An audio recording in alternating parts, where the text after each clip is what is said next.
Olá pessoas, tudo bem? Esse é mais um vídeo meu aqui pro YouTube. E bom, antes de começar esse vídeo eu gostaria de fazer uma pergunta. Você realmente sabe diferenciar um golfinho de uma baleia?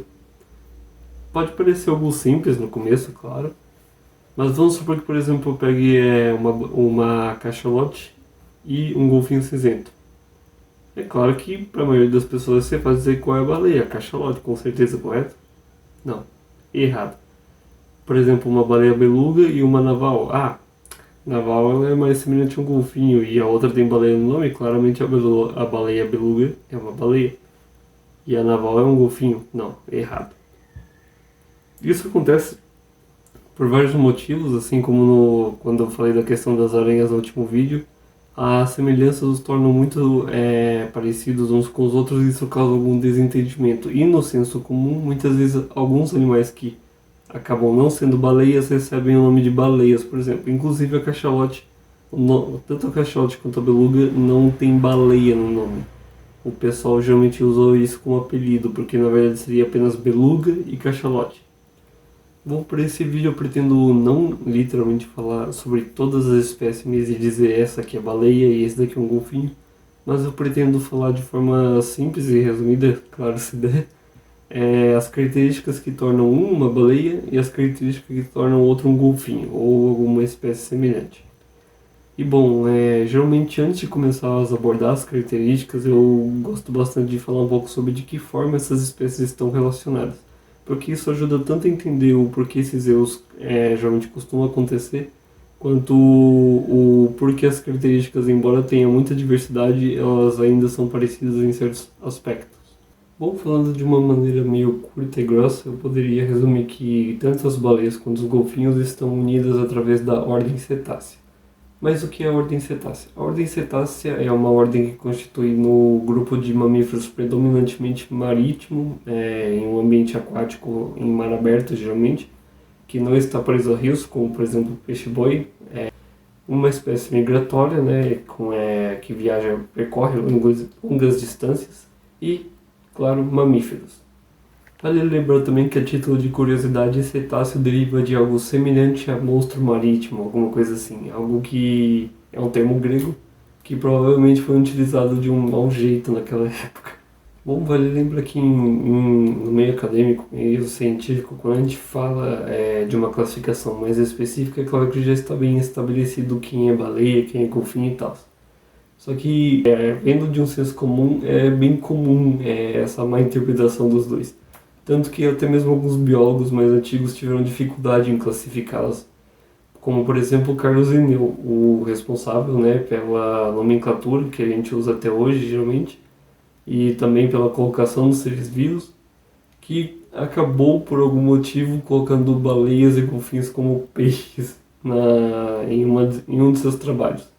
Claro que hoje em dia, né, já sabemos que são mamíferos e tudo mais, mas é importante lembrar que nem todo mundo acerta de primeira. Bom, e é aqui que entra a nossa primeira divisão, por assim dizer, onde a gente vai separar as baleias de verdade dos golfinhos e de semelhantes a eles. Com relação a esse grupo do cetácea, a subdivisão que ocorre para separar as baleias de verdade dos golfinhos é misticetos e odontocetos. Isso é muito importante. Os misticetos constituem no grupo onde seriam as baleias de verdade, e os odontocetos constituem os golfinhos e demais cetáceos. Bom, algo muito importante que é bastante útil para diferenciar uma baleia de um golfinho é geralmente o tamanho. No entanto, nem sempre essa característica é muito útil, porque, por exemplo, a cachalote, como eu mencionei no início do vídeo, não é uma baleia, mas teria o tamanho de uma, por exemplo. Então, por isso a gente conta com outras características para diferenciar. Como sendo a principal, geralmente, se tratando da ordem cetácea, essa divisão geralmente ocorre pelos dentes ou pela ausência deles. Por quê? Porque no caso as verdadeiras baleias, elas não teriam dentes. Aí você, e aí você pega e fala, como assim, José, não tem dente? Aqui, ó, tô vendo, ó, tal. Mas enfim, aquilo que você vê não é um dente. Literalmente não é um dente. Muita gente confunde esse mecanismo dela que ela possui na boca Mas isso está mais para uma estrutura semelhante a um tecido de pele, alguma coisa assim. Então, quando você pensa nessa estrutura, está mais para algum tipo de pele modificada do que de fato para um dente, por exemplo. E até mesmo a sua função é diferente, porque quando a gente fala em dente, a gente fala de um mecanismo que a gente usa para mastigar, para destruir alimentos em pedaços menores, para poder ser consumido por nós. No caso, essa não é a função daquele mecanismo. A função dele é filtrar o alimento dele, e exclusivamente essa, sem mastigar, sem morder, sem nada, apenas filtragem. E vale lembrar também que todos os membros da ordem cetácea são carnívoros. Eles se alimentam de pequenos organismos vivos, não tão pequenos assim, mas por exemplo, crio, camarão e semelhantes, no caso das baleias de verdade. E no caso dos odontocetos, peixes e demais. Uma outra característica que nós podemos usar para diferenciar uma da outra é que, por exemplo, no caso das baleias de verdade, você vê que a parte inferior da boca, daqui mais ou menos até o pescoço, ela é mais estendida e mais larga do que a parte superior da cabeça em si. E isso também, é claro, é uma característica exclusivamente dela, mas mais pra frente, quando a gente for falar dos odontocetos, é que eu vou poder falar mais sobre isso. Bom, agora partindo para os odontocetos dessa vez. Os odontocetos, como o próprio nome já sugere, eles são cetáceos que possuem dentes. Esses sim são dentes de verdade. Vou estar colocando algumas imagens aí para vocês verem. E bom, essa é com relação aos cetáceos em si, essa subordem geralmente costuma ser de animais consideravelmente menores do que a dos misticetos. Claro que alguns casos ali ou aqui, como por exemplo as cachalotes, né? Mas a maioria sendo menor do que as baleias. Além da existência de dentes, eles têm todo um comportamento predatório e social mais complexo do que uma baleia, por exemplo. Porque a baleia passa por onde tem a colônia de crio, a colônia de camarão, e ela filtra o alimento pela boca. Já os golfinhos, por exemplo, são animais, né, literalmente dá para notar o sistema de predação deles. Eles têm todo um sistema social para ver quem vai fazer tal coisa, quem vai fazer aquilo. E eles usam e abusam desse sistema para caça. Geralmente cercando o alimento para poder consumi-lo, geralmente indo por baixo. Ou usando outras estratégias de caça, por exemplo. E diferente das baleias, eles são animais bem estrategistas com essa questão predatória.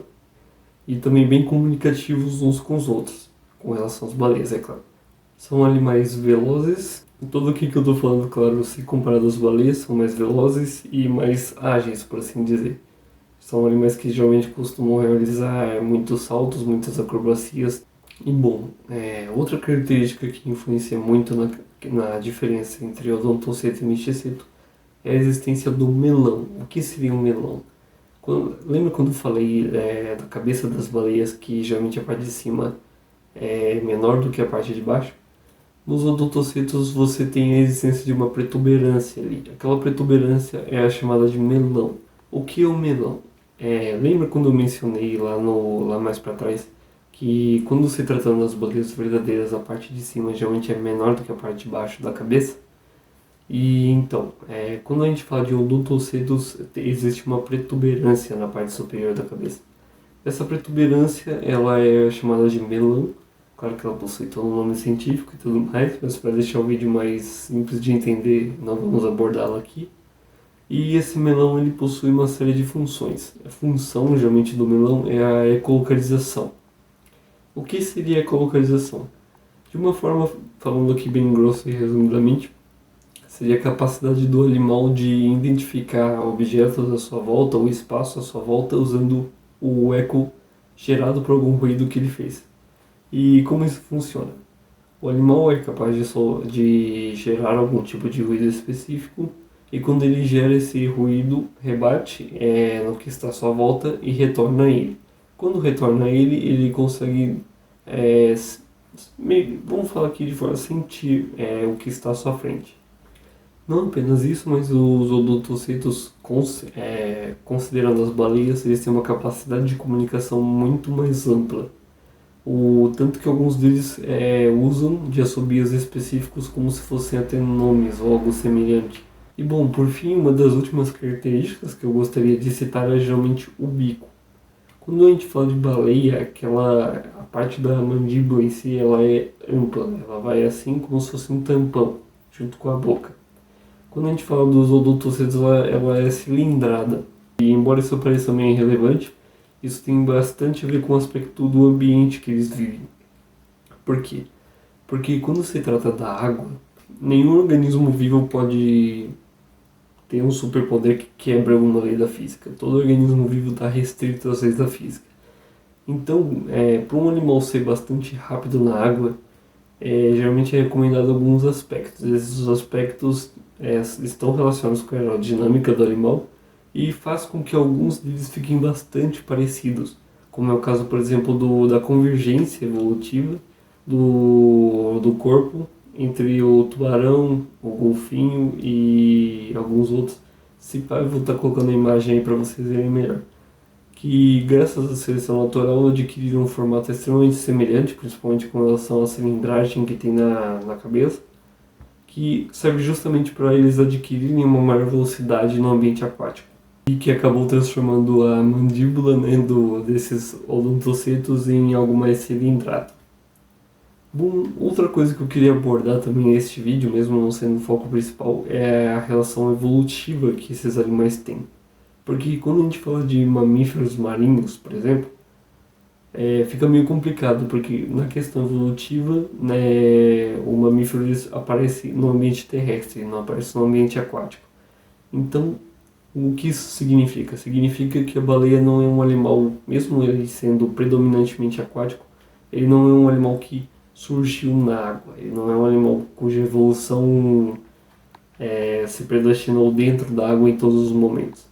Isso significa que em algum momento o mamífero terrestre começou a se adaptar para o ambiente aquático. Então, assim, pelos processos evolutivos, começou a se adaptar ao ambiente marítimo até que ele fosse incapaz de viver fora dele. E isso também não só aconteceu com as baleias, mas acontece também com os sirênios, espécie de peixe-bois e peixes-vacas, por exemplo, que é algo bastante interessante, porque se vocês forem ver bem, a baleia, embora não seja um grupo primitivo, obviamente dito, são mamíferos que tiveram curto tempo, mas que conseguiram uma evolução, um salto evolutivo muito grande nesse pouco tempo que eles tiveram, considerando todas as espécies, claro. E não só isso, mas também a relação do ancestral em comum que eles têm. Por quê? Quando a gente fala de um ancestral em comum com as baleias, e esse ancestral sendo um ancestral terrestre, vai ser um pouco engraçado que aqui o que eu vou falar, mas dentre todos os mamíferos terrestres, a baleia está mais próxima de hipopótamos, porcos e vacas. Literalmente é isso, não estou de brincadeira. É incrível pensar de uma forma que o maior mamífero do mundo e também o maior animal do mundo, até onde eu sei, é literalmente mais próximo de uma vaca do que de qualquer outra coisa. É impressionante. E legal também, bastante interessante saber dessa parte evolutiva também. Bom, mas de que forma eles estão relacionados? Bom, as vacas, os hipopótamos, as girafas e os cervídeos de forma geral, eles estão unidos em um grupo chamado Artiodátilas. E sabe quem mais faz parte desse grupo? Cetáceos. Então esse foi o vídeo, espero que tenham gostado. E bom, no primeiro vídeo que eu fiz eu pedi alguns feedbacks de um pessoal, dos amigos mais íntimos assim, mais próximos. E eu estou tentando fazer o máximo que dá para acolher todos. É claro que alguns, infelizmente, não posso recorrer a eles, como por exemplo, encurtar os vídeos. Porque, por exemplo, eu acho muito importante deixar os vídeos, mesmo que alongados, para caber mais informações e também para já agilizar uma coisa de uma vez só já. Mas eu estou tentando mudar algumas coisas, como a luminosidade, por exemplo, o ângulo da câmera também. E é isso. Tô tentando tudo à medida do possível. Outra coisa que eu queria pedir pra vocês também é que, se gostarem do vídeo, por favor, deixe seu like. Se inscreva no canal também, caso tenha gostado do conteúdo que eu produzo. E, claro, deixe sua crítica também com relação ao vídeo aqui nos comentários, o que você achou, o que faltou, o que poderia acrescentar, ou alguma coisa que talvez eu tenha errado ou não tenha percebido de relance. Muito obrigado e até a próxima. Falou!